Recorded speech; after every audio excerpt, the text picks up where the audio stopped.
গাজায় চলমান ইসরায়েলি আগ্রাসনের মধ্যে ফিলিস্তিনকে রাষ্ট্র হিসেবে স্বীকৃতি দেওয়ার ঘোষণা দিয়েছে কানাডা। দেশটির প্রধানমন্ত্রী মার্ক কার্নি বৃহস্পতিবার ৩০ জুলাই এ ঘোষণা দেন। এর আগে ইউরোপীয় দুই পরাশক্তি ফ্রান্স ও যুক্তরাজ্যেও ফিলিস্তিনকে রাষ্ট্র হিসেবে স্বীকৃতি দেওয়ার ঘোষণা দেয়। তবে কানাডা এমন ঘোষণা দেওয়ার পর দেশটিকে হুমকি দিয়েছেন যুক্তরাষ্ট্রের প্রেসিডেন্ট ডোনাল্ড ট্রাম্প। তিনি বলেছেন, এমন সিদ্ধান্ত কানাডার সঙ্গে তাদের সম্ভাব্য বাণিজ্য চুক্তি হুমকির মুখে পড়বে। ট্রাম্প সামাজিক মাধ্যম ট্রুথ সোশ্যালে লিখেছেন, বাহ, কানাডা মাত্র ঘোষণা দিয়েছে তারা ফিলিস্তিন রাষ্ট্রকে সমর্থন দিচ্ছে। এমনটি হলে কানাডার সঙ্গে আমাদের বাণিজ্য চুক্তি করা অনেক কঠিন হবে।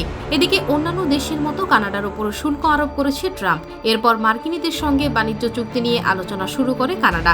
কানাডার প্রধানমন্ত্রী জানিয়েছিলেন, মার্কিনীদের সঙ্গে তাদের আলোচনা ফলপ্রসূ হচ্ছে। তবে যুক্তরাষ্ট্র যে ডেডলাইন দিয়েছে সেই সময়ের মধ্যে হয়তো চুক্তি হবে না। কানাডা যুক্তরাষ্ট্রের দ্বিতীয় বৃহৎ বাণিজ্যিক অংশীদার। দেশটি গত বছর যুক্তরাষ্ট্র থেকে ৩৪৯.৪ বিলিয়ন ডলারের পণ্য কিনেছিল। অপরদিকে যুক্তরাষ্ট্রে বিক্রি করেছিল ৪১২.২ বিলিয়ন ডলারের পণ্য। যুক্তরাষ্ট্রে স্টিল ও অ্যালুমিনিয়াম রপ্তানিতেও কানাডা সবার আগে রয়েছে।